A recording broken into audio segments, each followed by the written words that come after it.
Et tous savaient qu'il est le Fils de Dieu. Mais comment ça se fait qu'en islam, on veut arracher ou bien éteindre ce titre-là que Jésus-Christ porte?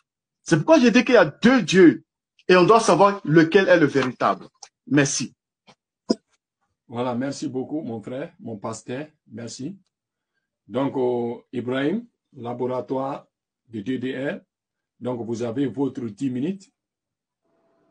Ok, alhamdoulilah rabbil alamin. Merci beaucoup pour la parole. Je dirais que le pasteur a beaucoup de travail à faire encore, hein, pasteur. Parce que non seulement vous avez mélangé assez de versets, mais à votre place, si un rabbin actuellement est en train de vous suivre, il sera vraiment déçu. Parce que pourquoi? Vous rentrez dans l'Ancien Testament, voulant tirer des versets pour faire du créateur des cieux et de la terre le Père de Jésus. Alors que l'Ancien Testament, ceux qui sont plus habilités, en tout cas les 5 livres du Pentateuque habilités à l'enseigner, ce sont les rabbins. Eux n'ont jamais accepté cette conception-là que Dieu aurait un enfant. Pour eux, Dieu n'est littéralement sorti de rien et rien n'est sorti de Dieu. Vous pouvez prendre la Midrash Rabbah, commentaire du livre de la Genèse, de l'Exode, de Lévitique, de Nom et de Deutéronome, dans tous les livres qui commentent l'Ancien Testament. Essayez de regarder avec les rabbins. Actuellement, si un rabbin te regarde, il sera déçu. Voilà, tu ne peux pas venir expliquer son Dieu à lui plus que lui-même. Mais on va arriver. Tu auras l'enseignement. Je vais juste d'abord corriger tout ce que tu as apporté là, avant d'avancer avec l'enseignement. Okay. Pasteur, tu dis Allah, comme je dis en araméen, Allah, c'est pas vraiment ça. Mais j'ai dit Allah. Allah en araméen. En arabe, Allah. Il n'y a même pas de débat. En fait, tu n'as pas corrigé quelque chose. C'est ça. Seulement, tu sais que si tu n'as pas parlé là-bas, tu n'as pas essayé d'introduire quelque chose, les gens sauront que Jésus a prié ou adoré le même Dieu que les musulmans. Ça fait un. Deuxièmement, tu dis Allah est venu à partir du prophète Mohammed. C'est lui qui a envoyé le nom Allah. Ce n'est pas vrai. Le nom Allah, avant la naissance de Mohammed, son papa portait le nom Allah, Abdullah, serviteur d'Allah. Mais comment Mohammed envoie un nom dont avant sa naissance, son père était déjà serviteur de ce Dieu-là? En fait, c'est pourquoi je dis que vous avez beaucoup de choses à faire. Mais je vais apporter juste les corrections rapidement. Ça, c'est à la prise de votre parole, vous me répondez. Comment, si c'est Mohammed qui envoie le nom Allah, ben son père s'appelle déjà Abdullah, serviteur d'Allah. Et je vais t'envoyer encore, même chez les rabbins, les juifs, dans beaucoup de leurs documents où ils parlent un peu de l'islam là, ils vont te dire, le nom Allah a toujours été un nom que les Arabes monothéistes ont utilisé pour présenter le véritable Dieu. C'est pourquoi même les chrétiens comme toi, qui sont arabes, Genèse 1.1, au commencement Dieu créa les cieux et la terre, dans la Bible arabe, tu vas voir fil bad'i, khalaqa Allahu samawati wal ard. Les chrétiens arabes là, ils reconnaissent que c'est Allah dans la Bible arabe. Ça fait 2. Je passe rapidement. Tu dis Allah veut dire Dieu. Allah veut pas dire Dieu, mon frère, parce que tu n'as pas fait la philologie de la langue arabe. Je ne parle pas de philosophie, je parle de la philologie. La philologie, c'est un autre niveau. En ce moment, quand tu rentres dans la langue arabe, en linguistique arabe, le Allah, c'est l'article défini. C'est l'article défini. Et quand on enlève le al au début d'un mot, automatiquement, il y a quelque chose qu'on doit mettre à la fin du mot qu'on appelle tanwin. Le tanwin, il vient comme un article indéfini. Donc, ici, quand tu parles de ilahun, ça parle d'une divinité. Là, c'est indéfini. Dieu, quel Dieu, on ne sait pas. Ilah, on ne sait pas. Mais quand on met le al, c'est l'article défini. Al-ilah, c'est la forme contractée qui donne maintenant Allah, l'unique Dieu. Il n'y a pas de débat. Donc ça, c'était encore pour toi un petit coup. Tu dis, dans la Bible, il déclare, je suis l'éternel, sans ambiguïté. Mais dans le Coran, c'est la même chose. La sourate 20, à partir du verset 14, parlant à Moussa alayhi salam, qui est Moïse également, et dit, Innani, innallahu la ilaha illa ana, fa'budni wa aqimis salata li zikri. Et il dit, certes, tu vois la certitude, c'est-à-dire point de doute en cela. C'est moi Allah. Point de divinité que moi. Adore-moi donc et accomplis la salat pour te souvenir de moi. Donc il n'y a pas de débat. Il a déclaré. Je peux te donner la sourate 3 verset 2, la sourate 112 verset 1 à 4, la sourate 2 verset 117. Hein? C'est lui qui a créé les cieux et la terre à partir du néant. Tu entends bien? À partir de rien.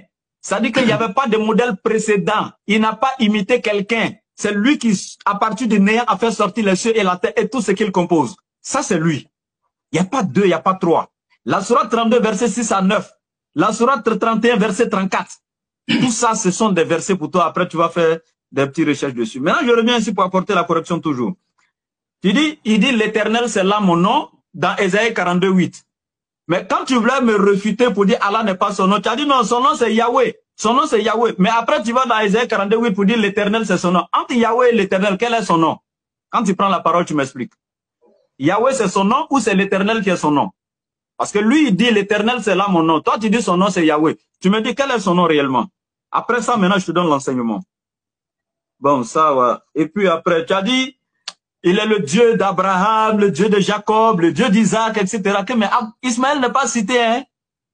Mais il y a un problème, pasteur. Est-ce que tu lis la Bible? C'est ça le problème avec vous. Ismaël, là, il est plus grand que Isaac. On ne peut même pas le comparer. Et je te donne la première grandeur d'Ismaël. L'Éternel Dieu envoie son ange croiser la mère d'Ismaël avant même la naissance d'Ismaël dans Genèse chapitre 17, verset 9. Il faut aller voir. En disant cet enfant, Genèse 16, 9, cet enfant qui est là, je le bénirai, je le multiplierai à l'infini et je ferai de lui une grande nation. Quand est-ce que Ismaël est devenu une grande nation? C'est ma question, il faut me répondre après. Je répète. Quand est-ce qu'il est devenu une grande nation? Et aux yeux de l'Éternel, qu'est-ce qui est une grande nation? Est-ce que c'est un pays? Ou bien qu'est-ce qui est une grande nation devant Dieu? Et quand est-ce qu'Ismaël est devenu une grande nation? Et deuxièmement, pour ta gouverne. Isaac. Je parle d'Ismaël. Ok. Maintenant, pour ta gouverne encore, Ismaël est le seul être humain à la surface de la terre. Je répète, le seul être humain à la surface de la terre. Donc, avant lui, ça dit qu'il a dit quelque chose que l'Éternel a fait pour lui. Avant lui, il n'a pas fait pour quelqu'un. Ou c'est l'Éternel lui-même qui choisit son nom avant sa naissance. C'est Dieu même qui fait son baptême de nom avant sa naissance. En donnant son nom Ishmaël. Le L qui est à la fin là, c'est le nom de l'Éternel. Ismaël, il m'a entendu. C'est-à-dire l'Éternel a entendu ma prière. Ismaël. C'est pourquoi on parle de Babel. Babel, la porte de l'Éternel. Israël, l'Éternel est mon maître. Le nom L, le nom de l'Éternel, il donne à la première créature qu'il a donnée, c'est Ismaël. En fait, si pour toi il n'est pas béni, pourquoi Dieu lui-même donne son nom à une créature qu'il n'aime pas peut-être? Arrêtez ça. Maintenant, je continue rapidement. En fait, c'est ça mon problème, parce que vous avez tellement donné de contre-vérités. Si je ne corrige pas et que je me mets à donner mon développement, ça sera ambiguïté dans la tête des gens. Je suis obligé de laisser mon développement et puis vous corriger dans mes premières 10 minutes. Okay. Bien. 3 minutes. Et puis maintenant, le Coran est venu confirmer la Bible. Ce n'est pas vrai. Le Coran n'est jamais venu confirmer la Bible. Maintenant, le thème là, je vais rectifier maintenant pour toi. J'attendais l'occasion. Entre le Dieu de la Bible et le Dieu du Coran, lequel est le véritable Dieu? Il faut savoir que la Bible n'a pas de Dieu. Mais elle a des auteurs humains, parce qu'il n'y a pas Dieu qui a révélé la Bible, ça n'existe pas. La Bible même n'a pas de prophète, à plus votre raison Dieu.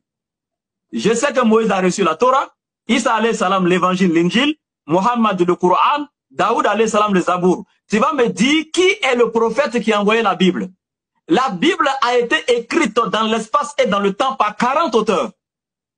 Il y a des paroles dans la Bible qu'on ne peut même pas, si toi-même tu ne peux pas lire devant tes enfants.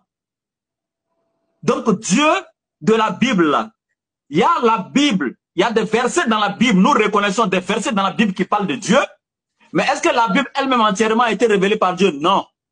Et vous-même les chrétiens, les différentes classes de chrétienté parmi vous, vous-même vous reconnaissez ça. Catholique va ajouter 9 livres, protestant va retirer ça pour dire c'est pas parole de Dieu, témoin de Jéhovah vient trouver qu'il y a 50 000 erreurs, ils vont créer tradition du monde nouveau, etc., etc. Vous-même, ça c'est vous qui voyez. Maintenant je termine avec ma dernière minute. Quand il dit les démons même ont reconnu que Jésus est Dieu, c'est pas vrai. Pourquoi tu coupes les versets? Dans Luc chapitre 4, quand les démons ont dit il est fils de Dieu, on dit Jésus les empêchait de parler. Pourquoi? Parce qu'ils voulaient blasphémer. Donc Jésus les empêchait de parler. La Bible dit pourquoi? Parce qu'ils savaient que Jésus était le Christ et non le Fils engendré de Dieu. Et le Christ, c'est francisé. En grec, c'est Kratos. En hébreu, c'est Mashiach. Celui qui est oint, celui qui est choisi par Dieu. Et quiconque est choisi par Dieu ne peut plus être Dieu. Mes minutes sont finies? 1 minute. 1 minute. Ok, merci beaucoup là-bas.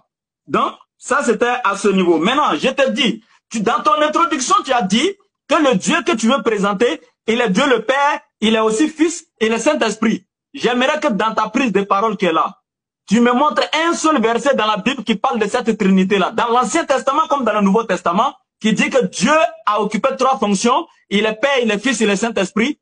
Tu me montres seulement un seul verset qui établit donc cette théorie dans la Bible. Merci.